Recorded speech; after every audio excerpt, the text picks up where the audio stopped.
All right, guys. Like we just talked about, we've been getting a lot of questions lately. I have been getting a ton from all kinds of people in different walks of life asking me about what's going to happen with the market. Of course, none of us know, or we would be billionaires, right? So, but we do the best that we can, and the best thing that we can give them is education, the things that we know, that we can see, and we have great resources for this. You guys pay a lot of money to be on the board and on the MLS, so use these statistics and share what you can with people. What are you guys, give me some of your guys' opinions, those of you who will participate, on what you're seeing in the market and what you think is going on with the market. Anybody, don't be shy.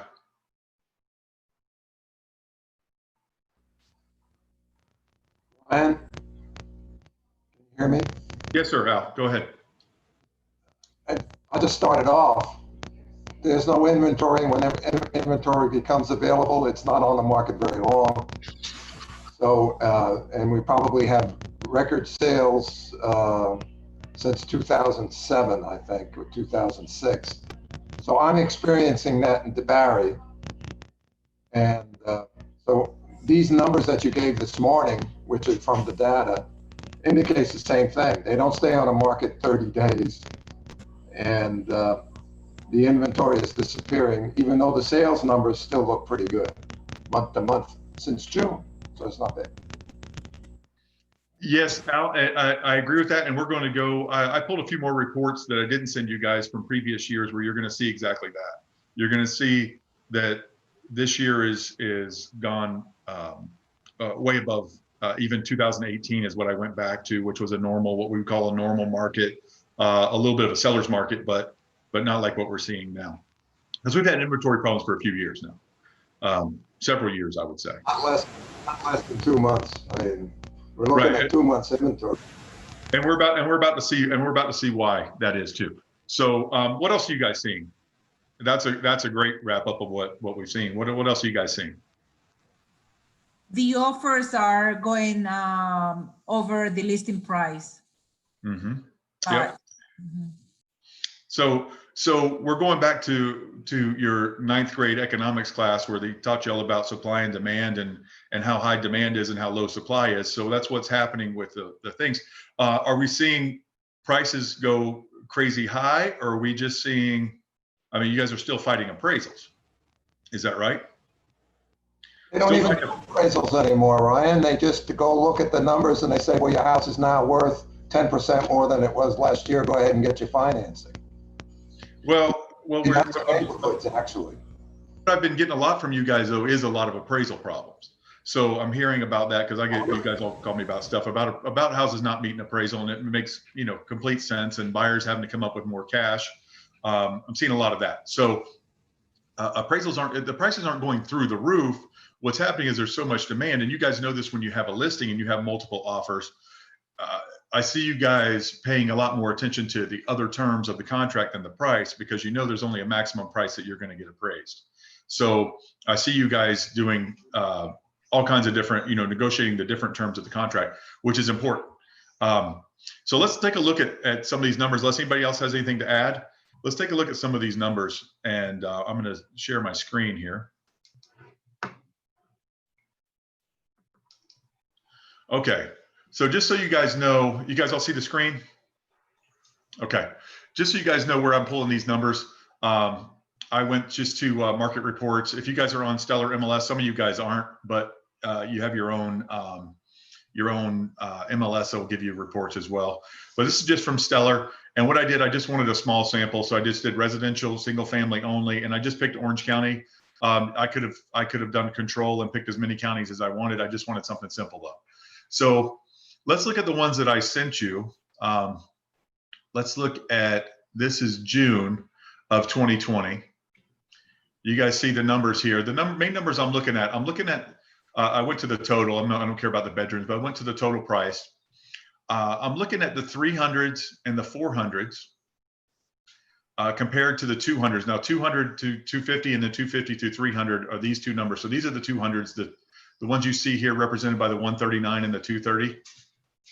those aren't even meeting the 300s right now. They're about even with the 300s. That's 269 and that's 369 and 355.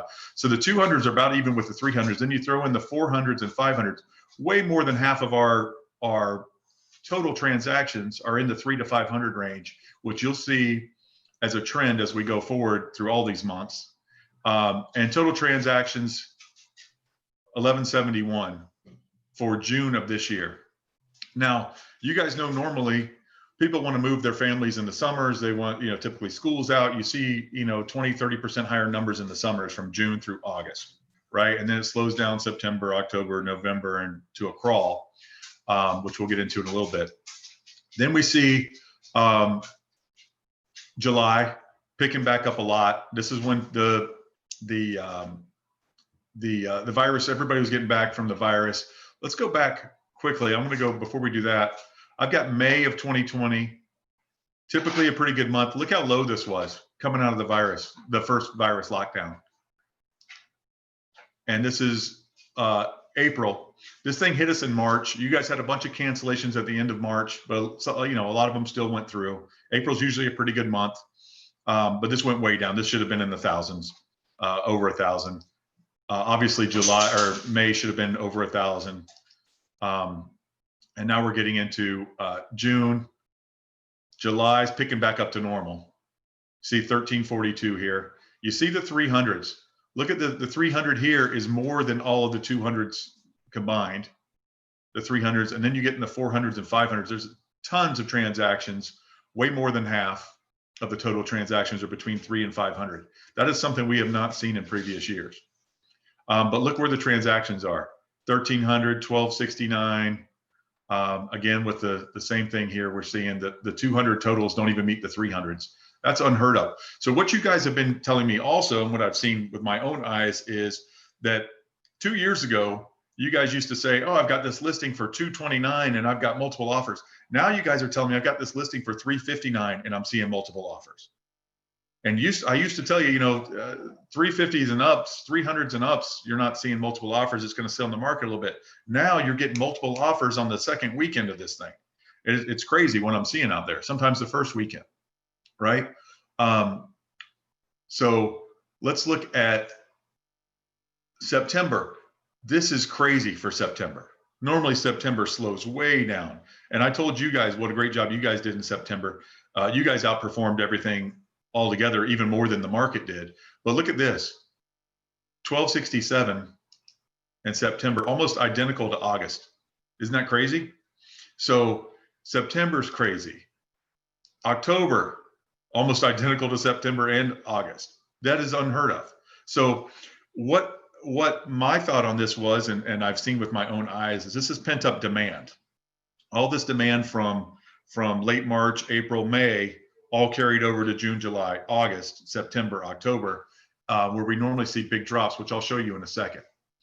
And November, 1166. Guys, November's when people start telling you guys we're going to wait till after the holidays, right?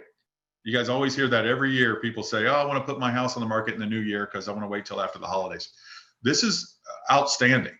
1166. This is only 100 off of August, September, right?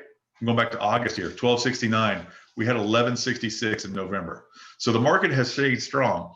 You guys are going to see, if you haven't already, people talking about we're going to put it on after the holidays, which is, Al, like you just talked about, that's not going to help your inventory problem, people holding their property off till the holidays. But that's I don't see any end to the inventory problem really for a while. There's so much demand. And we'll talk about why in a second. But I wanted to go back here to 2018. This is November 2018, 983. So this is a normal November. And look at this November, 1166. We're up over 20% from a regular November, what we'll call 2018. Okay? Ryan. Yes, ma'am. Are those numbers specifically to transactions done by FRI agents? Oh, no. This is Orange County. County properties only done. Let me look at this again. I only did Aura agents, residential, single family in Orange County. So this is a very small. I'm sorry. It's a very specialized segment, but I just kept it apples to apples. I didn't want to get something too big. So this is apples to apples. Okay. 983 to 1166. That's 20% more. Okay. But let's look at some of the September of 2018. That's how slow Septembers normally are. And then this is our September this year, 1267, up 30%. Okay. This is September again, September 2018. You see here? I don't know if you guys can see my cursor, but if you see that September 2018, this is September 2020, 1267 compared to 971. That's over 30% more. So you guys can see what this pent-up demand has done in the last couple of months. And that is still holding for now. Eventually it'll wear off, the pent-up demand, and it'll just be regular demand again. But these interest rates, and guys, the people who, sure, a lot of people have lost their jobs, and we're going to talk about that in a little bit. A lot of people have lost their jobs. They've been furloughed. They've been disrupted. They're making either less money or none at all compared to what they've made previously. But obviously, those aren't the people buying houses. The people who have kept their jobs and been able to work from home, they want bigger homes. They want newer homes. They've got time now to work around the house. That's what they want to do. A lot of people have had time to fix up their house to get it ready to sell. Let's look at April of we went back to April already. Okay, so that's where we are. You guys have any questions about any of that? What I want you to be able to do with this, guys, I want you to be able to pull your own reports. I just went to market reports. I can do whatever I want with market reports. I just went to market reports and pulled up whatever you want. But guys, you use these statistics when you have people asking questions. They want to know if it's a good time to sell. Al, is it a good time to sell?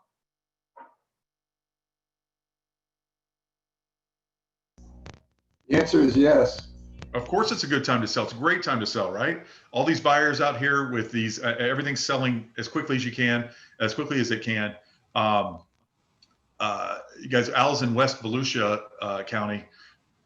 Al has a lot of golf courses there. He's got a lot of $400,000 and $500,000 houses. These things are selling like they never have before. So that's what you guys need to pay attention to. Let's talk about the market in general. I wanted to show you this. We typically see a decline in demand and a big increase in time on the market before the end of November. If this trend remains steady in the weeks ahead, that points to a seasonal slowdown. But if the time on the market shrinks by a greater amount, that's a signal that 2020's housing market is going to remain hot even during the holidays. Now, this was written a couple of weeks ago. You guys think it's going to remain hot through the holidays? Yes, relative to any other year, relative to 2018, as we saw with this, November 2018, 983, and November 2020, 1166. It's going to remain hot through the holidays. It already is. Sorry, let me go back to this. As in now, record low mortgage rates and shortage of inventory are keeping the U.S. housing market strong with respect to buyer demand. Both prices and sales have been surging month over month, breaking new records. Existing home sales also show the tightest housing market on record. Does that make sense, everybody? That's what we're seeing, right? It's exactly what you guys told me. This strong buyer activity points to a fall and winter housing market that is more active than normal, where buyers may face competition and more have to act quickly than usual to snag their dream home. In the winter season, the sales and prices will continue to rise, but at a slower pace. The housing demand is still strong, but has shown some early signs of softening up, which is a normal trend in the cold season, which we've always seen, right? So I just showed you. You guys seeing that? Strong buyer activity, more active than normal, more competition, may have to act more quickly. One of you, and I don't know if she's on this call right now, just asked me to my advice on a contract where they're paying $225 for the house and offering $10,000 towards sellers' costs and commissions. $10,000 cash towards sellers' costs and commissions to buy a $225,000 house. Does that seem normal to you guys? I mean, normal for real estate, not normal for right this minute, but normal for, it's not normal, is it? It's normal what we're seeing now. Right, so that's the kind of stuff that we're seeing. This article is great. It goes on to talk about the forbearances. So what are we going to see next year? According to Zillow's adjusted rates thing. Seasonally adjusted home values would increase by 2.9 between September and the end of 2020 and rise 7% in the 12 months ending September 2021. This forecast is notably more optimistic than previously. The previous forecast had predicted a 5% increase in home prices from August to August. So they're saying a 7% increase. I don't know about that. So what we're gonna, and of course they don't either, but you guys can read all this stuff. I'll share you can see it up here. It's NaradaRealEstate.com. And it's got a bunch of statistics here and stuff. I saw something here, new residential home sales. There's stuff on here about the forbearances. Guys, 6% of loans right now are in, 6 million loans right now are in forbearance or foreclosure. Foreclosures are down 80% from last year. Why is that? They have been in the past, this year, they're down 80% from last year. Why do you think that is? Does anybody know? The forbearance that the banks are providing to their clients? That's correct, Fernando. That's correct. Why would you get foreclosed right now when you can get out of it by saying you're being impacted by COVID, right? So you can get a forbearance and hold it off. So what does that tell you? A lot of these people, if it's down 80%, that means a lot of these people would have been foreclosed anyway. And those are going to hit the market eventually, probably in the next 12 months. Right. Okay. Those are mostly, though, going to be lower end. A lot of people that are hurt by hospitality, restaurants, mom and pop shops, a lot of people that have been closed down. Of course, this whole lockdown thing is, and I will refrain from any kind of political tones, but it has hurt mom and pop businesses. It hurts small businesses a lot. Has it hurt Amazon? Absolutely not. Has it hurt Walmart? Absolutely not. It's hurt a lot of mom and pops, though, right? So a lot of those people are going to be hurt by this. It's hurt a lot of small businesses and a lot of small business employees. So it's going to be, I think it's going to be a lot of houses in the 200s and low 300s, stuff like that. And I think that those are going to hit the market coming up in the next, depending on how long the coronavirus relief packages keep going on and all that. Those are going to hit the market all at the same time and in a while. Probably 12 months, 18 months, however long it takes for foreclosures and for the coronavirus relief to go. If they give forbearance upon forbearance, then it's probably gonna hold it off. But those are gonna hit the market, guys. And what are we gonna do when they do? Are you guys prepared for that? Let me go back here. So are you guys prepared for when those hit the market? Anybody? What do you think that's going to do to the market? Could stabilize the market. Add inventory? It'll help inventory for sure. It's gonna hurt a lot of people, of course, but it will help inventory. It will on the lower end, I think, help inventory, help prices, help relieve some of that, some of the pressure on buyers when they hit the market, because there'll be more of them. But what are you doing personally to be prepared for this? Are you guys getting, if I were you guys, I'd be getting any kind of short sale and foreclosure education that you can get certifications, be ready for this stuff. Stand out from the crowd, stand out from your competitors by doing that. There's going to be some of that. I think there's going to be, and we've talked about this over the past several months, I think there's going to be a lot of people who are not upside down, but they need to sell. They've got this forbearance, bearing down on them, and they're going to need to sell. Okay. So, but they have a little bit of equity. Maybe they've owned the house 5 years, 7 years, whatever. They've got a little bit of equity, but they see it coming and they need to sell. Some of them were hurt in 2008, and so they don't want to be hurt again. So be prepared for that kind of stuff. There are your local board. There are other ways to get short sale and foreclosure designations that you can put on your business cards that you can have printouts for when you go meet with people. So let them know what you're doing, let them know how to do it, and talk to those of you who can get into the REOs and stuff as well, because there's going to be some REO business. I know several agents around town who did very well when they got into that in 2008, and they're still doing a lot of REO stuff. There are still REOs out there, guys. We don't see them nearly as often as we're used to, but they're still out there. Any other, yeah, and Dalton says there's a lot of investors that are just waiting for homes. Investors are, and Dalton also says out-of-state buyers are driving up average prices. That's true as well. People are coming down, they're escaping the coronavirus, call it different levels of hysteria, and coming down to Florida where we have much more lax. We're much more lax on this. We have a governor who says we're not shutting down. So people are moving here. They can't stand it. They're coming here. And I mean, you guys are all seeing it. You guys are the ones telling me about it. So they're coming here. They're coming here to buy property. You know, guys, when people are coming from New York or Michigan, Michigan might not be a great example, but New York's a great example. Massachusetts is a great example. They can barely get a condo there, or for $1 million. They're coming down here and they see our prices and they think, oh my gosh, this is fantastic. And until yesterday, they see our weather and they think, oh my gosh, this is fantastic. They still think our weather, they think this is fantastic, right? I'm sitting here with a heater on, freezing, but they think that's fantastic, right? So they're going to keep buying. A lot of you guys are from New York and Massachusetts and places like that. That's why you're here, right? So that's what they're seeing, and that is driving it up. And Dalton says also something I wanted to get to as well. A lot of investors are in wait and see until this thing. First of all, they're scared because of how many times are you going to delay this eviction thing based on very loose correlation to some of you guys got an email today for, well, all of you probably did, or most of you did, from FAR, who with the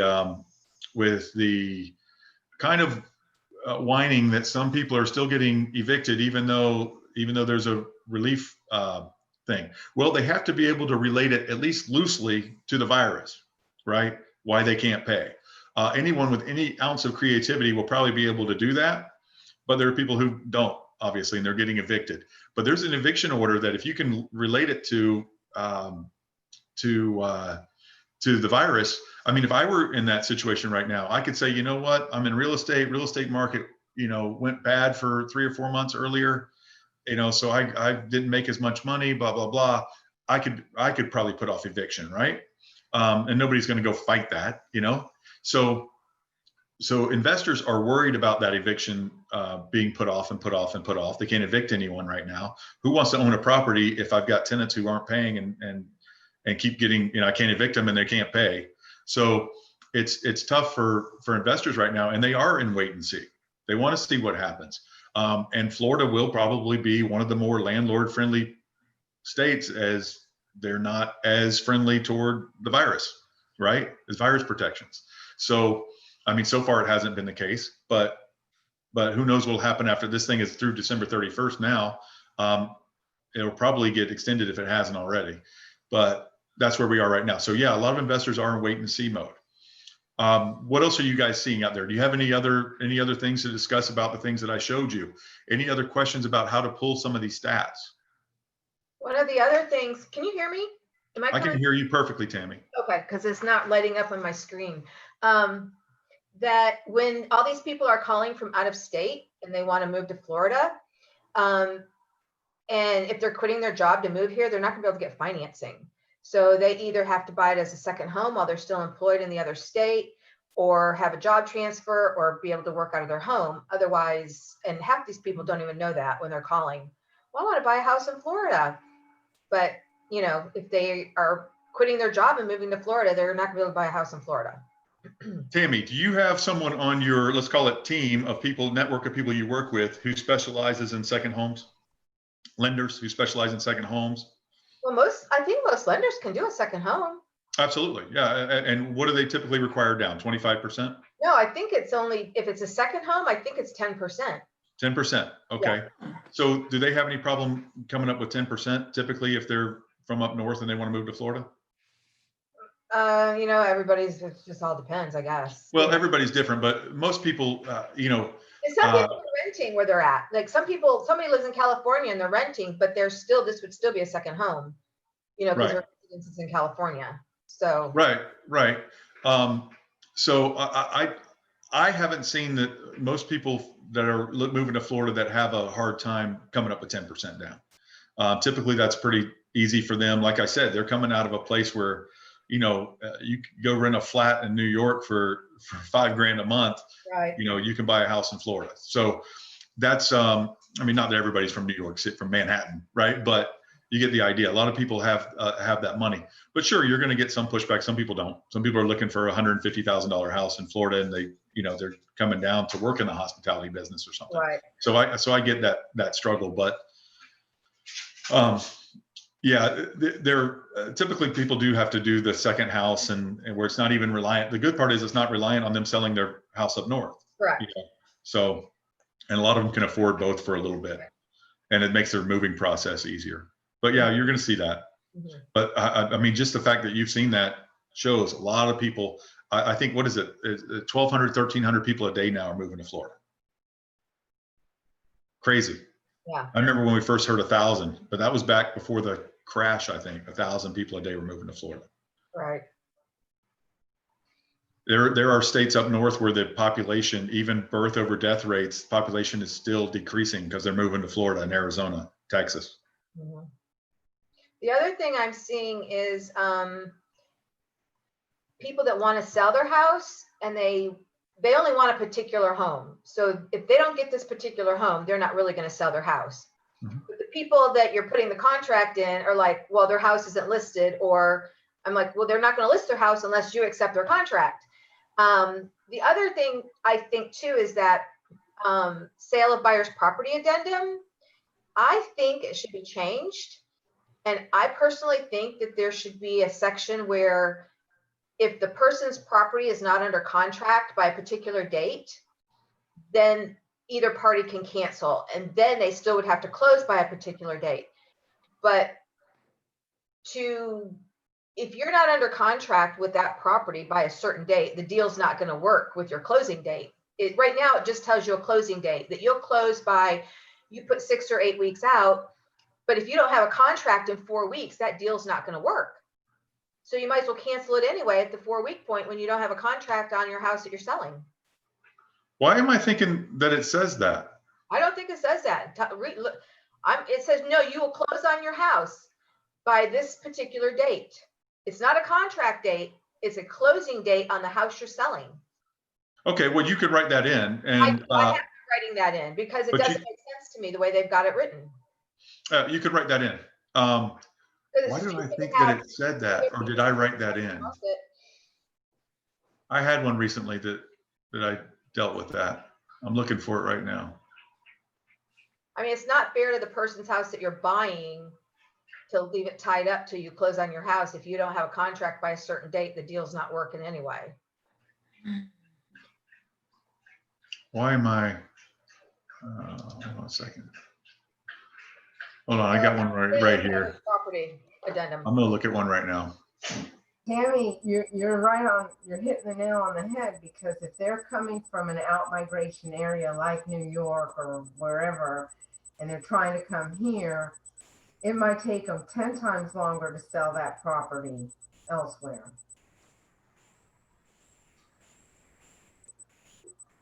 So what Tammy says is true. It shouldn't even matter where the house is selling. Right.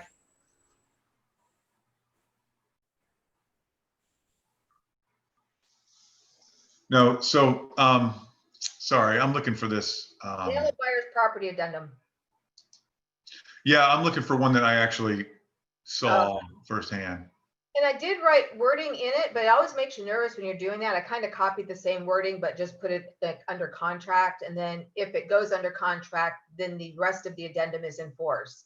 If it doesn't go under contract by a particular date, either party can cancel the contract. Because it's stupid to tie the other person's property up if your property didn't get a contract within the time it's going to make the deal work.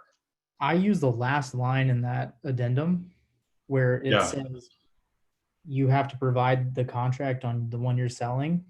I put is, and if you don't provide the contract on your house, say by December 12th, then either party can cancel. And that's the last line in there where it says buyer's is or is not under contract. You shall provide seller with a copy of the contract on or before. That's usually where I put that in, because I had that happen like 2 months ago, October, I think. Yeah, I did something with one. Hold on one second. That's a good idea, actually. You Yeah, represent. that's what I did. Buyer, Buyer and Tammy? seller agree that if buyer's property at their address is not under contract by October 31st, this contract will be terminated. Buyer's escrow will be returned to buyer with all parties and brokers released from all obligations. Yeah, I Yeah, lawyered that into a contract. that's exactly what I did too. Okay, good. But they should probably change that. I was gonna text or email Nishad and say, hey, you might guys, but I agree. change that. Yeah, he's on the committee. Send him that. Right. Those of you who don't know, Nishad Khan is on the FARBAR committee. So he has input on all that kind of stuff. Not final say, of course, but input. There's a committee. What other items are we seeing? What are you guys doing? I've seen a bunch of you talking recently about, and I know Daryl posted some verbiage on it. We have some verbiage on it that I stole from someone else on escalators. You guys doing a lot of escalators right now? Escalation clauses? Here and there? You guys are? No? You probably This, have. yes, I'll take this as a yes, and this is, you guys are doing some? Okay. Well, if you guys need to talk about that. I did one last month, actually the month before, only because it had multiple offers on it, and wow, that's when you do them anyway. But I won it, so that was the main thing. It was a difficult situation, but it worked out perfect. Okay. The one that Daryl put on Facebook, and it's on our Facebook page now. I think Carolina Bueno asked about it, and it's on there now. But you guys can.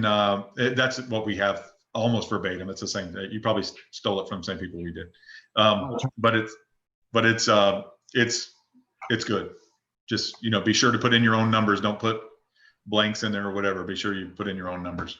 And I have a sample one as well. I've sent it to a bunch of you guys before, a sample one. Any other questions or comments about anything, guys? Do you want to talk more about the market? What do you guys didn't seem to have a lot of questions. Seems like you guys got a good handle on it. You know what I got yesterday that kind of upset me? What's up? I got a bad review. Did you really? I got a bad review. And I rarely, there goes my ego again. I rarely ever get them. This lady was very difficult to work with. It was a condo that I sold downtown. I asked her for a review afterwards because in my eyes, it went really, really well. And I just got the email yesterday that she gave me a bad review, and I still haven't responded to it because I tried not to respond right away because I was mad and disappointed and flustered and trying to think what I did. And I kind of still don't know. It happens. Well, I tell you this. Yesterday we had I had an agent, and I won't tell you who it is or anything like that, but I'll tell you what happened. She had a contract for something for $217, and she did a walkthrough. And when they went to the walkthrough, let's say the washing machine, something had overflown, and the carpet was wet and all this kind of stuff. Right? It was a vacant house. Carpet was wet and everything. They went back and forth with the seller. The seller said, "I'll give you $1,000 credit." The buyer said, "Oh, no way, I'm walking." Anyway, the buyer said, "Oh, no way, I'm walking," even though the buyer had already said they're going to replace the flooring in that room anyway. But that's all that was wrong, was the flooring was wet. So the buyer ended up saying, "I'm not coming to closing unless I get $2,000." So they got him a $2,000 credit. Okay. So from $217, they got him a credit at closing, net price of $215, right? So he closes on the property.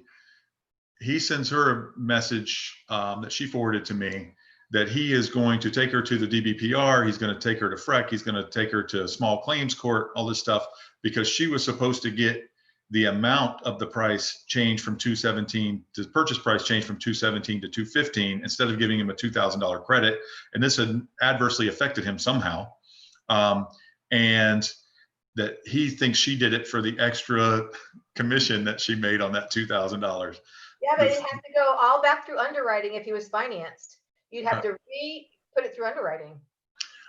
Tammy, and that's what. So my point of that whole story is some people are ridiculous to work with, and you are going to. I don't care whether you work at a carnival or you work in real estate, whatever it is, you're going to find ridiculous people that you're going to work with. You've all been in line at Wendy's, and the person in front of you is being a jerk, right?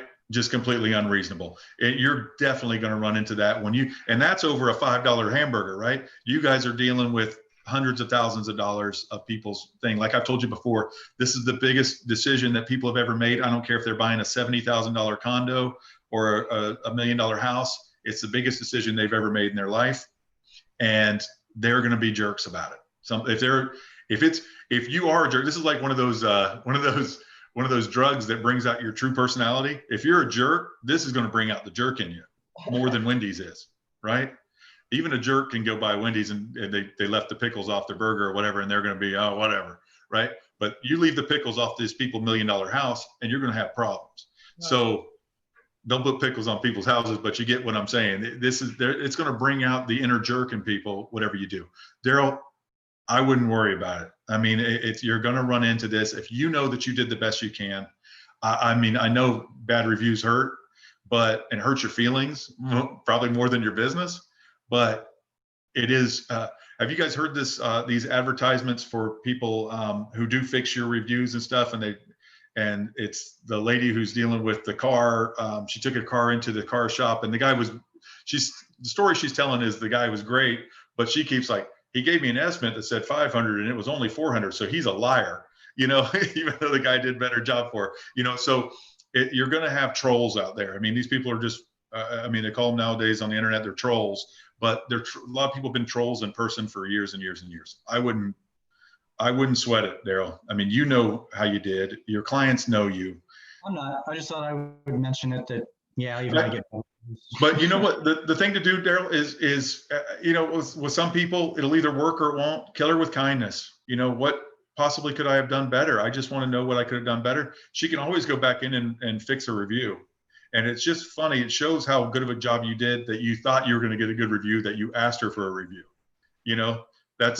Well, I went back and I looked at the reports and everything, and actually I sold the condo for a better price, more square footage per square foot than 12 out of the 17 condos that have sold in the last 6 months.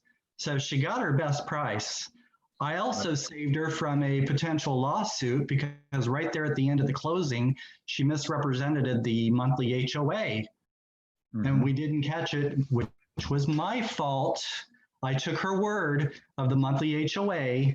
I didn't contact the HOA to confirm it, even though she owned it for 16 years.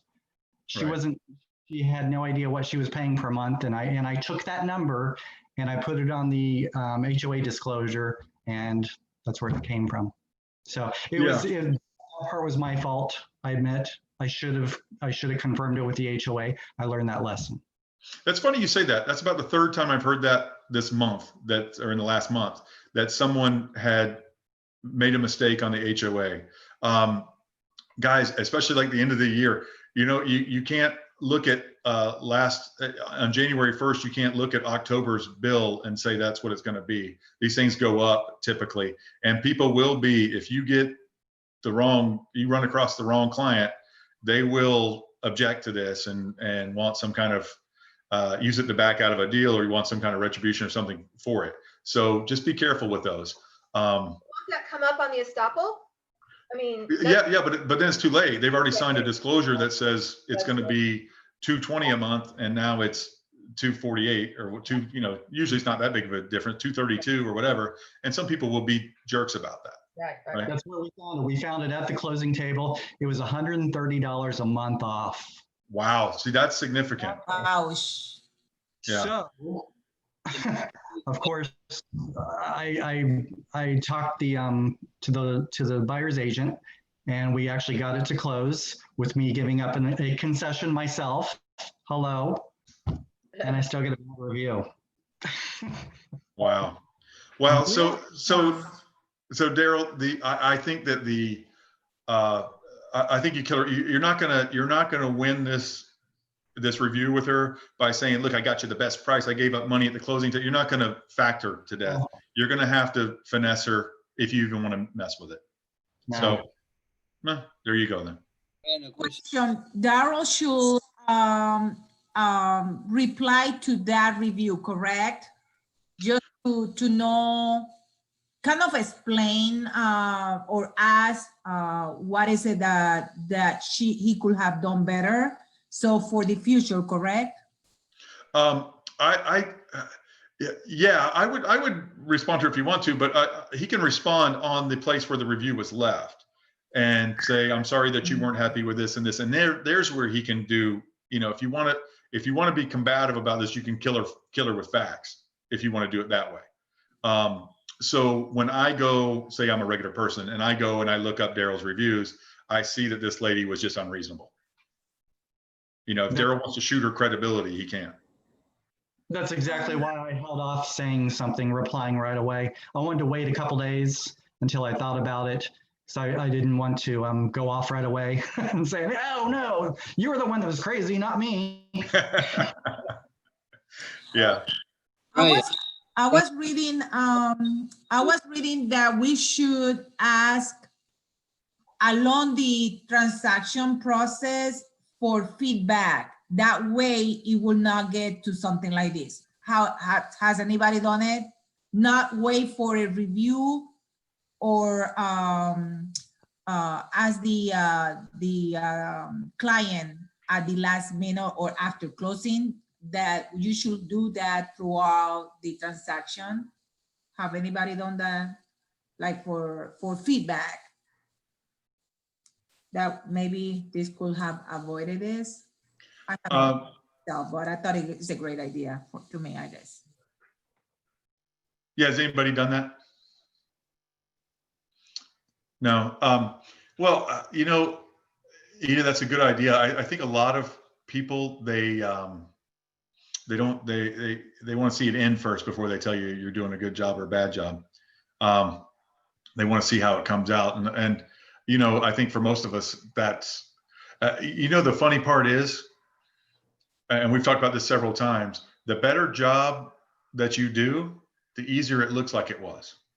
There are agents out there who fly by the seat of their pants and barely hold a closing together at the end, typically because they have to give a bunch of money at the end or whatever, and they hold it all together, and their client will get on Facebook or somewhere or Zillow and talk about what a great job Abby did. She held it all together for me. She went way out of her way to make it happen. Where reality, if they'd had Dalton the whole time, they'd have been fine and they would have never known these little issues popped up because he'd have taken care of them, right? So in Daryl's case, not to pick on you, Daryl, but if you'd gotten the HOA right from the beginning, there would have never been an issue. She wouldn't have thought you did anything right. But you both, between you and her both, she should have known how much she's paying if it's 130 off. But between the two of you, you didn't do it right. And so at the end, you had to hold it together by giving away part of your commission. And a lot of people will take that as, this lady didn't, but a lot of people will take that as, man, Daryl did a great job. Thanks so much, Daryl. You're the best. When in reality, it's because you didn't do a great job up front and you made up for it at the end, right? So just keep that in mind as well. And I hope you guys keep that in mind. What do you guys think when you see reviews for restaurants or roofers or whatever? I hope you keep in mind that some people are just trolls and some people are crazy, because you see, 9 people say how great Daryl is, and one person says Daryl's terrible. All of a sudden, Daryl's forgotten how to do his job, right? He's an idiot, even though he's great for these other 99 people. But this one lady, and you guys keep that in mind too. I'm sure when you see a review of 4.6 instead of a 5, that a certain amount of people, especially people who would review people, they're just doing it for attention. They just want to get it off their chest. They're just miserable people, whatever it is. You're going to have that. Does anybody agree or disagree with that? No, I agree. Yeah. So in cases like that, Ryan, is it, Is it better to handle it in the place that the person wrote up the review just so that you can show up the facts, or wait until, yes, okay. Yes. No, I would go on there. Daryl's right. You know, I recommend that for all of your life, but you know, always wait a little bit before you respond. You know, you guys have all hopefully written emails and then deleted them and rewritten them. You know, the things you get off your chest, and then, I mean, you're professionals, and respond professionally. You know, don't tell her she's ugly or whatever. You know, just tell her, you know, this is what I did for you. I'm sorry things didn't work out to your satisfaction. You know, something professional, kind, yet defend yourself. You know what I have a downfall doing, and it's really, I think it's probably been a problem, and I've tried to overcome it, is when a buyer is requesting something, I try to tell them how the seller is going to feel, but it makes them feel like I'm not on their side. And I've learned to just not even try to explain that to them and just present what they want and then just come back with their response. Because it's like, you know, I don't know why I do that, but it's. Well, Tammy, if it helps, I know why you do it. So because you're being expedient. You're saying, well, I'm not going to waste my time doing this. Why are we wasting our time doing this when I know this is what they're going to say? In fact, if I represented them, this is what I would say. I would. But there's a lot of idiot sellers and idiot agents out there who may agree to stuff too. So, and you're right. You are, I'm sure there's a psychological term for what you're doing. You're invalidating. Yeah, they might want to make like a $30,000, like a huge $50,000 offer. And I'd be like, before they take $50,000 less, most likely they're going to incrementally lower the price. But it comes across that I'm not really on their side. So I've learned to just do what they want me to do. Well, and you're invalidating they feel like their opinion is invalidated, and you're shooting them down. Right. And like you said, you're supposed to be on their side. Right. I do get that. If I were out there being Johnny Realtor, like you are Tammy Realtor, I would do the same thing, because I want to get right to the point. Let's go. That's a waste of time. Let's get it. That's not going to get the deal done. We need to get the deal done and move on. Right. So it takes a lot of restraining yourself. Being unreasonable in a way, and I don't think the seller is going to. I mean, what they're doing to me is like not logical or even not reasonable, and I'm trying to explain to them how the seller might feel, but I have to stop that. Well, and one of you guys, we've talked about this several times when we talk about sales. One of the worst things you can do in sales is put your values onto your customer. You know, you are not the customer. The customer is the customer. I always tell you guys, I could sell yachts. I would never buy a yacht. Even if I could afford one, I wouldn't buy one. But I could sell yachts, right? Because it's, to other people, find them fascinating and fantastic and luxurious. I don't care for them, but they do. So that's, you've got to be able to sell stuff that you wouldn't buy. You've got to be able to negotiate terms that you don't necessarily agree with. Whatever works for your buyer, whatever your buyer wants. And you can't invalidate their feelings and shoot them down right away. So, you know what, Tammy, the first step is recognizing that you do it. Mm-hmm. So, because I think I got a star less on a review, and I think I had done that on with a couple. They were hard to work with, but I think that's probably what irritated them, or something, you know, possibly. So. Mm-hmm. So you got one. So you got 1 star instead of your normal 2 on that one. No, I mean I got 4 instead of 5. I know. I got 1 star less. I think all right. I know. We've all done that with buyers, though. I've done that myself several times. And I have to remind myself not to do, because I don't know the seller's position. I don't know how bad they have to sell their property. They might. I just made an offer actually this past week, and I got it 30,000 under market, under the MLS price in this market. In this market. So you never know what the seller's going to say. You just never know. So I do the same. I've had one before where they took owner financing, where I didn't think they would, you know, and I just mentioned it. I was like, yeah, they wanted to see if you had owner finance. Oh, I think the seller might. I was like, oh, really? You know, and I was just throwing it out there because they had mentioned it, and I had pretty much, like you, shot it down. You know, oh, I doubt they'll do that, but I'll run it by them. Yeah, most people that have their house on the market want to sell and get the cash, not finance it. Right. Right. I had a similar situation, Brian and everyone, of what Tammy is referring to, where I might have turned down someone by looking out for the best interest anyways. You know, someone is looking to purchase a house, they have fair credit, they have money, they have savings, they have money to put as a down payment. And they're asking me questions about, you know, down payment assistance. You know, I really want to save my money. What if, you know, it's better to get down payment assistance? I said, you know, in the conversation I mentioned today's market.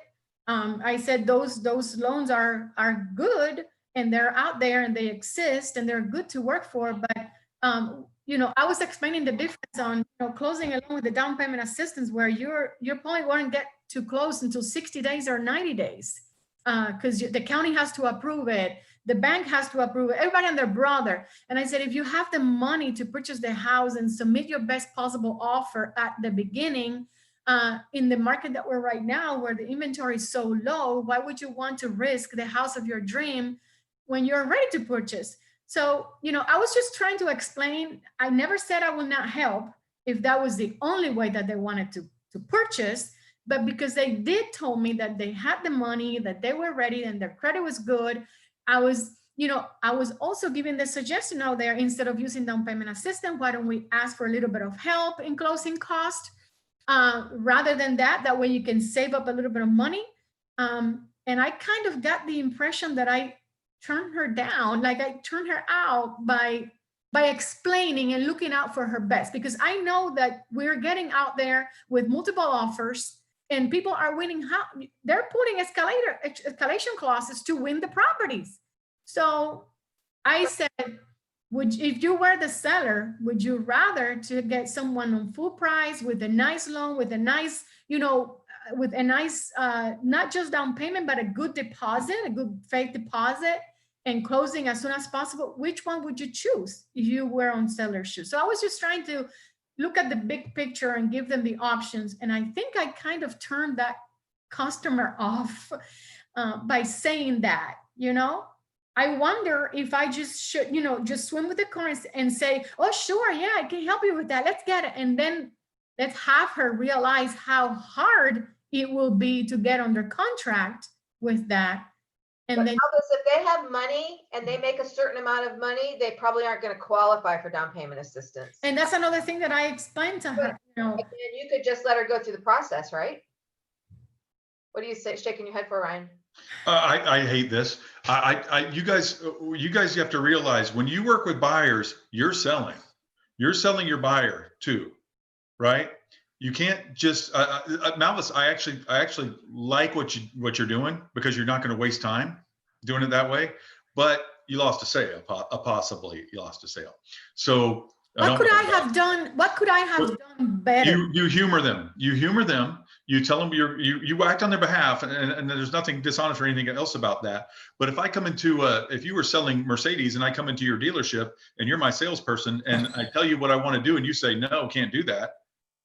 Is that how you would do it, or would you say, oh, well, let's talk about that, and then we'll get you with the financing, and they're going to turn me around, right? They're going to let me know I can't do it that way. But in the meantime, you're going to get me to love that Mercedes so much that I'm going to go ahead and put the money. You see what I'm saying? So you give yourself a chance to sell them, and you're not giving yourself a chance to sell them if you're sorry, I had to mute somebody. If you're not giving yourself a chance to sell them if you're running them off right away. Okay, work with them. It's a spider web, right? You got them in your web. Work with them and then turn them around when you get down to letting them know what's actually going to happen when they do that. But it goes a lot with what Tammy said. You can't just shoot them down right from the beginning, right? If you think that they're a viable person at all, some people aren't viable at all. But if you think they're a viable buyer at all, you work with them. You get them there, and then you inch them across the goal line at the end. And your motive is helpfulness. It's really not a bad motive, but that kind of help is not beneficial for our business. You know, we're coming from a place of being helpful, but it comes across as not really being on their side. No, I was just trying, Ryan, to give them the big picture of what could have happened. You know, I never said I wouldn't help them.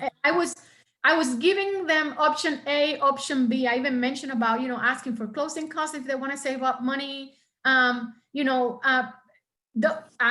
will work with whoever comes my way. Malvis, you're a real estate expert, right? You're a real estate expert. There's a saying that telling isn't selling. You don't have to tell them everything you know. Okay? Work with them. You're their friend. You're going to take them through the process. There are different kinds of clients who need different kinds of agents. We've talked about this before. You and Tammy and people like that, you guys can work with them as a best friend, and you're going to talk them all the way through the process. And if that's your sales style, use that. Yeah, I use your empathy. You guys are empathetic. A bunch of you guys are empathetic, way more than I am. A bunch of you guys are empathetic, and you can work them through a deal by listening and feeling their pain. And yes, I understand that's the way you want to do it and all this kind of stuff. Guys like Al and George and Dalton, even to some extent, me, we're more like, this is what's going to work. And that's what they expect from us. Dalton talked earlier about setting expectations. That's what they expect from you, is more of a, I'm taking my dad I'm a 16-year-old girl taking her dad to the car lot to help her buy her car, right? More of that kind of realtor than other styles. So pick your style. Pick your style of, yes, you're right. Boy, that sounds great. Well, maybe we can get you some down payment assistance. We've done that before, blah, blah, blah. Whereas a different type of salesperson might tell them something a little more,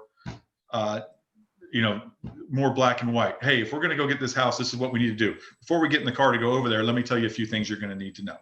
Okay. Which you want to do too, but you were giving that more as guidance. You can't just, I'm not saying you did anything wrong, Malvis. You're a real estate expert. You know what's going to buy a house and what's not going to buy a house before you take the motion. She wants to purchase she wants to close by end of January. Like with an assistant, you're not.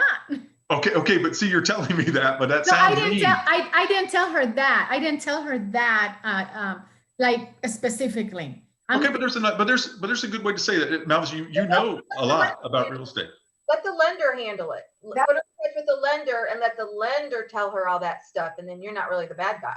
You're never the bad guy, right? We talk about this all the time. Who's the bad guy? A lender's a bad guy. Carissa's always a bad guy, right? Your broker's always a bad guy. Your lender's a bad guy. Let somebody else be the ones. That's why I was telling you about the Mercedes. Let him get me to the finance guy. Let him crush my dreams and tell me I'm going to have to actually write a check out of my pocket. Okay. Because now I've already fallen in love with the car. Okay. So that's that. So you just told me, you told me very emphatically, and you tell things very emphatically, Malvis, that I can't buy a house by the end of January if I'm going to do this down payment assistance, blah, blah, blah, blah, blah. You just crushed my dreams. Right. If I were emotionally involved in this, I'd be like, man, but you have such a personality and you're so friendly and you're engaging and you're empathetic that you could tell me that in a much nicer way and get me onto a house that I love. Right. They may have to fall on their face and miss out on a house to learn the lesson. There you go. That's exactly what happens, because they are going to miss out on houses. That going in, but sometimes you just got to let them see it. Malvis, this is what we talk about too when we talk about showing houses. You should show no more than 8 houses, 5 good ones that you think they'll like, and 3 dogs. Some of you guys don't have the stomach to show the dogs. Some of you guys don't have the stomach to let them see, or to show them something that's actually in their price range in the area, what they said that they wanted. They want that 4.3 in Windermere, right? And they want to pay $380, right? You need to show them a $380 house in Windermere and say, this is what you get in Windermere. And they're like, oh my gosh, these ceilings are 6.5 feet high. I got a duck, right? So that's, you got to show these dogs, you got to show them pain. Everybody has to feel pain before they'll make a move. Okay. You guys do it, I don't care whether you're dieting or whatever you're doing, you don't hit the diet until you feel the pain. Okay. Well, that's what we do. Right. So that's what we do with sales.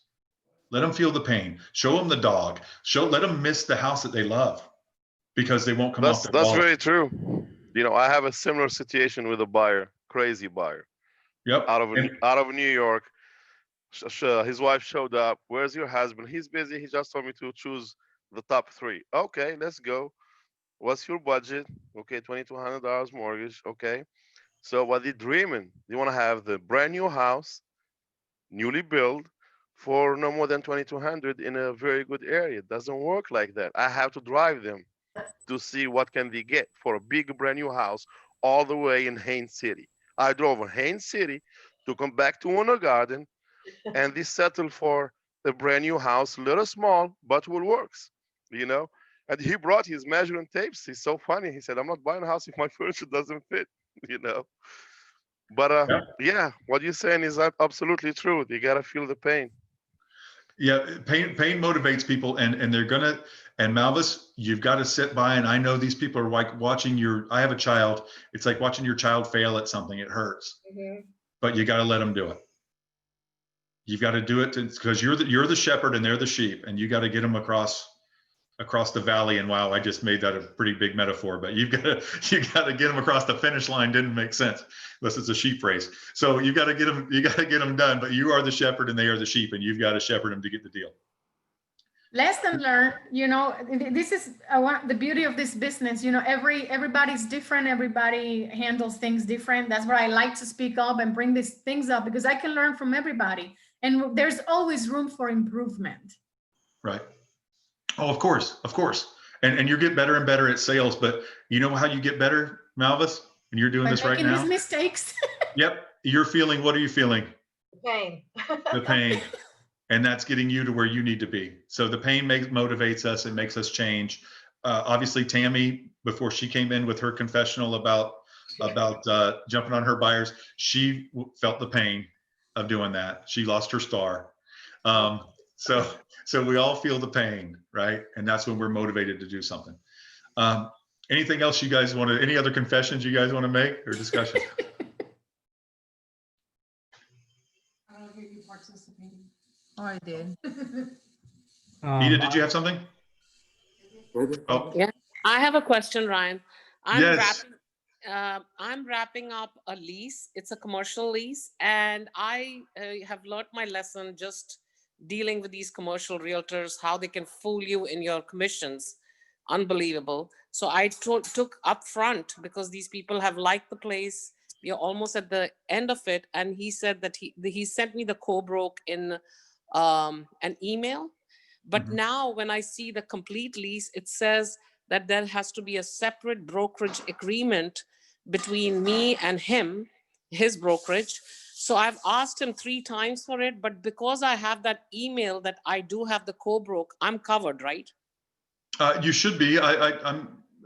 And he's not emailing me the brokerage agreement, which he's mentioned in the lease, but I do have a separate email at the beginning of the lease that this is my co-broke. Has your lease been signed? No, my the attorney is reviewing it between today and by Friday. I think we should be done. But he's not sending me a co-broke agreement, but I do have an email from him saying that this is the percentage on my co-broke. Why don't you write a co-broke agreement? Send it to him for signature based on what you discussed. Okay, so where do I get the co-broke agreement? From you? No, out of your computer. You write it, whatever you guys discussed. There Okay. is no co-broke agreement per se. You just write it what you guys discussed and have him sign it. Have his broker sign it. Okay. Okay. You still in communication with your tenant, right? Yes, absolutely. Yeah. Okay. Are they a friend of yours? They won't go behind your back or cut you out of anything. I don't think she will. They're doing a 7,000 square feet lease for retail, and retail right now, what the situation is. So, I mean, it's a good deal, but I have from him an email saying that this is my co-broke. Well, it's typical. There's a lot of typical language that says that buyer and seller, the seller's broker will be paid and will compensate buyer, in this case tenant. Landlord's broker will be paid and will compensate tenant's rep by separate agreement. That's pretty common if that's what it says. So I wouldn't worry about that. It usually says by separate agreement. They don't lay it out in the lease. Okay, but finally today I sent him an email saying my brokerage needs to see the co-broke agreement. We are almost at the end, wrapping up. So hopefully that's fair enough. Let me know how that goes. Okay. Let me know how that goes. If not, but you're not due any money yet until it gets signed, and then, or you getting half when it gets, probably half. And I do have an email from him. I do have an email saying that this is your co-broke. Okay, and then they're going to pay half at lease signing and half at rent commencement, or what? He hasn't mentioned any of that. He just said this is your total That should be Cobra. on the agreement when you get paid as well. All right. Okay. Okay. Let me know if it becomes an issue. Okay. Thank you, All right. Ryan. Yeah. Okay. Anything else you guys have? We talked about that, guys, before when we talk about commercial leases. A lot of you guys were interested in that. Typically, you get paid half at lease signing and half at rent commencement. Sometimes you get paid all at lease signing. Sometimes you get paid all at rent commencement, which can be several months later. So any other questions on anything? This has been a great discussion, guys. I appreciate you. Go ahead, Dalton. This isn't a question, but I know it's a hot market. So I've got a Supra on a house in College Park that's going to go live tomorrow. If anybody's got buyers looking in College Park, then feel free to go let yourselves in today. I can send you the details on it if you have someone. Awesome. Put it on our Facebook page too, if you can. Will do. Yes, Facebook page, please. I'm always looking in College Park. Always buyers there. Thanks. Awesome. Anything else? George says 4-star angels are still angels. I don't know about that. Closing on December 31st. Thank you, Dalton. Closing by December 31st qualifies you for homestead. 100% financing comes with higher interest rates and prepayment penalties. There may be a better way to explore first-time homebuyer programs. Yes. Vivian doesn't like reviews. I can understand why. Next. All right. Well, thank you guys. Appreciate everybody. Great discussion today. I appreciate everybody being so involved, and hopefully everybody learned something and taught something. And go get them, Malvis. Be strong, be friendly, be empathetic, be yourself, but get them going and sell them. Remember, you're selling your clients. Okay. Yeah, I was going to give her a follow-up call today because I did provide her with 4 different phone numbers of 4 different lenders. And I did told her that I did a down payment assistance deal last year with one of them. So I said, feel free to shop around for a mortgage. But the first thing is that we need to get you qualified for so that I can take you. And I said, if you call them tomorrow, if you call whoever tomorrow and get pre-qualified, I can take you see a home right in the afternoon. So, you know, I was giving her solutions, you know, I was giving her the information, but at the same time, I was giving her solutions. And I told her, if we can get in under contract by this week or next week, you will probably have your home by, you know, end of January. So I'm going to follow up with her today. Yes. All right. Just remember, you don't, actually, I'm going to share that right now. You don't need to tell them everything you know. Okay. Let them know things as they need to know and keep them going down the right path, but let them know, let them feel the pain. Don't just shut them off. It's almost exactly, it goes hand in hand with what Tammy was talking about. Getting them. Yeah, that's what I brought up the example. Let them go down their road, just like we do with our children. Those of you who have children, when you have children, you want to keep them from making mistakes, but sometimes you got to let them make mistakes. The other thing is I might have a lender call her because you want more control than leaving the ball in her court in a sense. You know, say, do one of these look appealing to you? I could have 1 or 2 of them give you a call, and that way you get the ball rolling a little quicker than waiting on her to get the ball rolling. I always wonder about that too, Ryan, because when I give names out of lenders or whatnot, I don't know if I'm allowed or if it's a good practice. I don't know, maybe other people in this call do it often or not.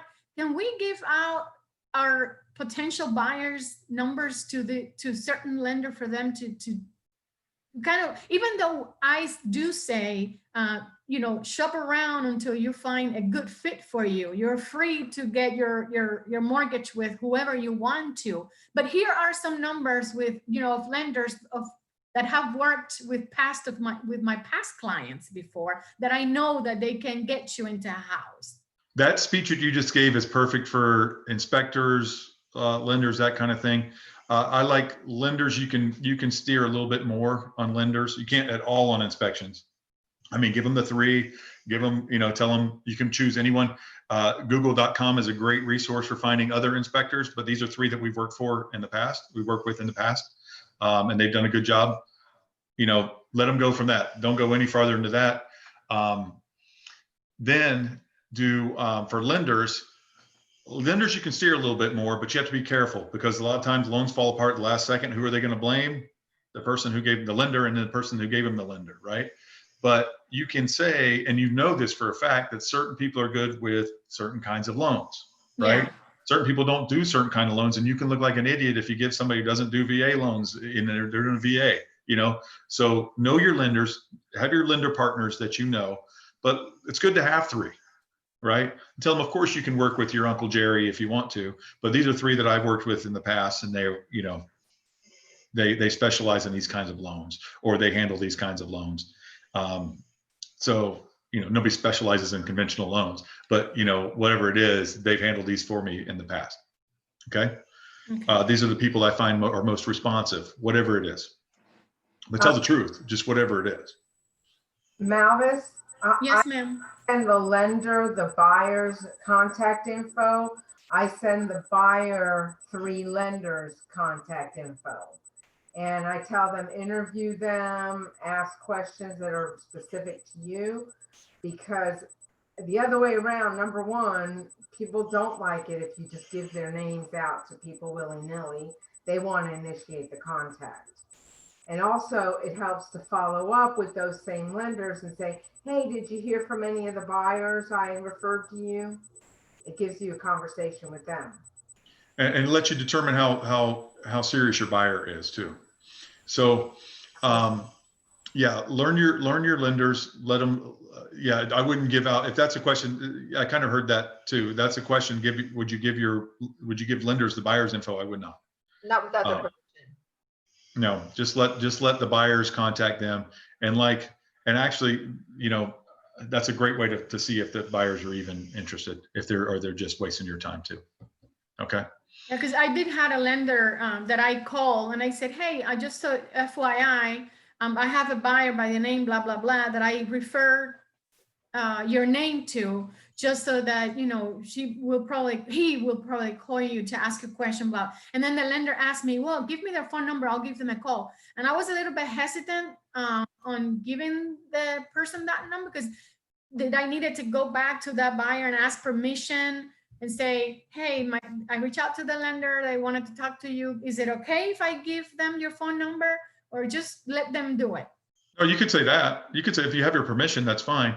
But I'll tell you, if we were a mortgage company and I were doing this call right now, I would tell you, hey, try to get the buyer's information from the realtor when they call you, and then give that person a day to call you. And if they don't call you today, call them tomorrow, follow up with the buyer, because I'd want you to be aggressive salespeople. Right. Mm-hmm. So if I were teaching lenders, loan officers right now, that's what I would tell them. Yeah. If Malvis ever calls you with a client, get their number, and if you don't hear from, don't call them right then. But if you don't hear from them within 24 hours, give them a call, right? Find out if they're even serious, and then do Malvis a favor and let her know, right? That's what I would do. But if you ever do give out a buyer saying, let them know before the lender calls them too, but I would make a practice of giving out my buyers, certainly not to 3 of them. You don't want your buyers will hate you. Okay. And I don't care if you guys have 1 or 2 lender partners, that's fine. It's not like inspectors. I do care if you're only giving out 1 inspector name or 2 inspector name, especially if it's your cousin or something, so, because then it could look, here's what happens. The roof falls in 2 months after they close, and they come back to you, and they come back to the inspection company, and then they find out you're related or you only do business together. And it looks like the inspection company was just trying to get you closings by ignoring the roof problems. Okay. So it creates just a bad look, creates liability. And we don't want to do that. We have the vendor list. You can always blame it on Carissa. She has a vendor list of 3 inspectors at least for each area, and tells you to go Google your own too. So once you throw in the Google your own, they're probably not going to Google their own. They're going to pick one of those 3, but still they had a free choice, right? All right, guys. Well, Sunina, you asked for the Narada link. I sent that to you guys. I put that in the chat. If you guys want to read that article, it's pretty interesting. It actually confirms, I like it because it confirms a lot of stuff I already thought. So anybody who agrees with me, I appreciate. But read through that. Any other questions? Yep, real quick. You're talking about home inspections. So I recently added, probably a few months ago, a form off of Florida Realtors, home inspection disclosure. Never used that before, but now I put it in all my packets with home buyers. It makes them sign saying, hey, they hold us harmless for any inspections, and that they're going to hire an inspection company. I'm surprised that that exists, and I'll tell you why. I saw that. I'm surprised that that exists. I didn't know it existed, and I'm surprised that it does, because getting people to sign something like that doesn't seem like it would hold up. I know it's a FAR deal, but it doesn't seem like it would hold up. Which one is it? Is it the 4-year protection get a home, or is it home inspection disclosure? Home inspection disclosure. Okay, I'm looking at it right now. I've seen it. I actually saw a listing where the listing agent actually put it on the MLS as an attachment, and they are requesting the buyer to sign it. That the buyer is actually responsible for doing their own inspection and holding each brokerage not liable for it. I won't write a contract without them signing it. Oh yeah. I've seen this before. I've seen this. It's a 2011 form. I've seen this before. Well, if you're doing that, then you can't give 3 names of inspectors, because you are, if you say these are 3 people we work with, you are vouching for their competency, and you violated this agreement. And any judge or jury in the world is going to side with a consumer over a licensed agent in any field. Okay. So if you're doing this, if you start saying these are the 3 that I work with, and you can pick someone else, if you say that those are the 3 you work with, you are making, it says you're making no representations concerning the competency of the inspectors. If you say I've worked with them before, you are making that. All right. So this won't do you any good if you do say, here's our 3 that we work with. Not that I'm trying to break rules or anything, but don't you think a judge would side with a contract over word versus word? No, I'm sorry. I thought you were emailing the people the list of 3 people, because that's what I tell people to do. I tell them to actually do it by email. I want you guys to do the 3 people and Google whomever else you want by email, so they can't say that Dalton made me use 10-point inspection. Yeah. No, okay. I'm putting that with the offer and saying you need to sign this, and do you want to do an inspection or not? They say no. I'm putting that on there and having them sign it, so it's saying no, I'm not getting an inspection. Or the other way, that way I can say, okay, now you need to hire an inspector, but this is your responsibility. But I feel like if you're doing that, you absolutely can do this form and then say, good luck finding an inspector, google.com will work for you. You can do that. But if you are giving them 3 inspectors. What form are you guys talking about? Are you talking about the inspection waiver, or are you talking? No, this form that he's talking about, I'll share it real quick. This form that says broker and associates recommended home inspection disclosure, and here it says buyer elects to perform any and all recommended inspections, buyer elected not to, right? And so here you'd write FRI, right? Florida Realty Investments. And its associates, you hold them harmless for any liability or damages resulting from a home inspection, right? So that they can choose to or not to. But they're saying that doesn't that means that they're choosing to perform a recommended inspection, not a recommended inspector? No. Okay, here's where it is. Home inspectors are regulated and licensed by the state of Florida. Buyer acknowledges that broker and its associates, that means Carissa and you guys, make no representations concerning the competency of any inspectors, contractors, or repair people. If you guys are recommending inspectors, contractors, or repair people, you are violating this. This won't hold up. Okay. So if they say, yeah, I signed that with Dalton, but Dalton called me and told me 10-point inspection was the best, or that he's worked with that guy before, then that violates this, and that will override this in court if it ever comes to that. This is absolutely fine. I love that you're doing it, Dalton. You just can't give inspectors to. if you are. That makes sense? Yep. Okay. Let me stop this screen share thing. I have a question. So Yes. even though you give that form and they ask you, do you know any names? And you email them, hey, this is some names that I have used in the past, although you are the one that needs to make that decision. And if you put that on an email, isn't that you are protected? Yeah, but if you're saying these are ones we've worked in the past, if I were an attorney, I would argue that. I'm not an attorney, but if I were an attorney, I would argue that you were saying that they're competent. Because why would you work with them in the past and then tell me about them again if they weren't competent? So it's like I'm putting that decision in their lap. Yeah, well, I mean, if you want to be, I mean, you can write an email strongly enough to say, I absolutely do not recommend these people. These people work with in the past. It's absolutely a free choice for you, blah, blah, blah. But I would just say, these are some people I Googled in your area for you. You know what I mean? I mean, nothing makes you feel worse than when you ask somebody a question, they say, well, here's what I found on Google.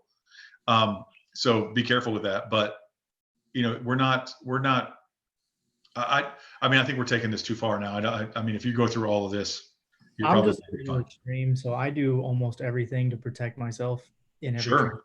I use extra forms on all kinds of stuff, so that's why I use that. But I'm probably a little more extreme than most people in saying. Well, I think that goes without saying, and I think that I don't mind you doing that. I think it's great, especially for.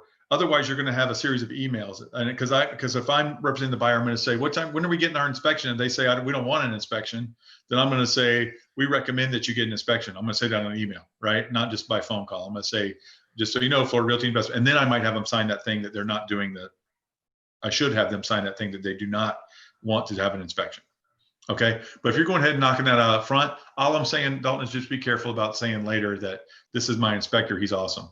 You know, because I know you do like to use a certain inspector. So because some inspectors are better than others to work with. Mm-hmm. Yeah, I've used 10 Point a couple times, but to be totally honest, I don't really have a lender or inspector that I'm locked into. I mean, I tell people all the time, clients are saying, hey, do you have a lender? I said, I don't care who you use as your lender. I want you to go find your best rate and I'll work with any of them. Mm-hmm. So, yep. Make it easy for them. Have a couple people that you have their numbers. Here's so-and-so and so-and-so. If you don't like them, find your own, whatever you want to do. Right. Cool. So anything else? All right, real quick, mainly because of what you said earlier, I don't want to be the one that it comes back to if something screws up. You know, if there's an inspector that screws up, I recommended them or a mortgage person. So I really do. I'll handle all the, scheduling and stuff, but I want them to pick because I want it to be their mess up if it doesn't work. Right. One thing though I have seen, and I've heard a lot of you guys feel the pain on, as we talked about pain, is a buyer will go pick their own lender, and that lender will talk them out of using them as an agent. So if you don't have a good hold on this client, a lender will try to do, are you working with an agent kind of thing? And I met this guy Dalton and stuff. And then they go, well, you should really use Malvis because she's, somebody at another brokerage.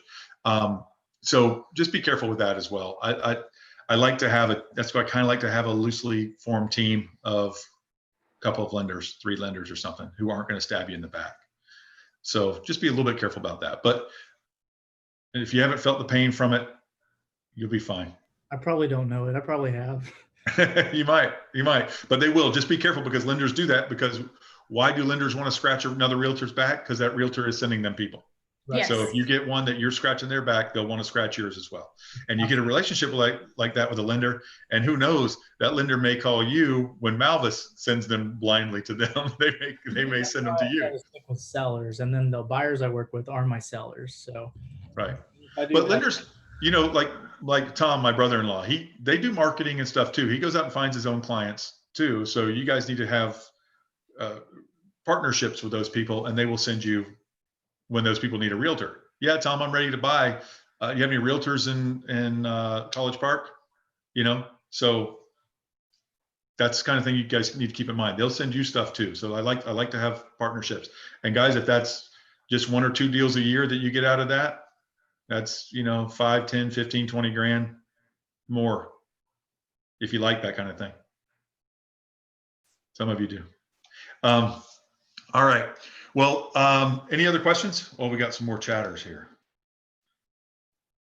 So Nina, E&O is fine that we have. It's fine. It's like 1 million, 2 million, something like that. It's fine.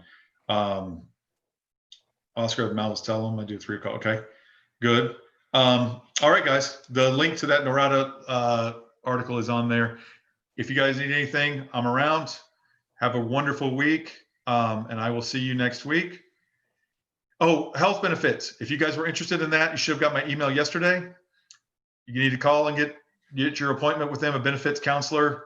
That's who you'll spill your guts to and give them all the information, and they will help you. I'm working with them. They're fantastic. I really appreciated them. So it's good stuff to have. Very, you know, it's a la carte, pick and choose. It's good for realtors if you guys need something for catastrophic stuff. See, for me, my big fear is if I get hit by a truck, you know, what happens? Not so much. I don't really go to the doctor like I should. But if I get hit by a truck, what happens?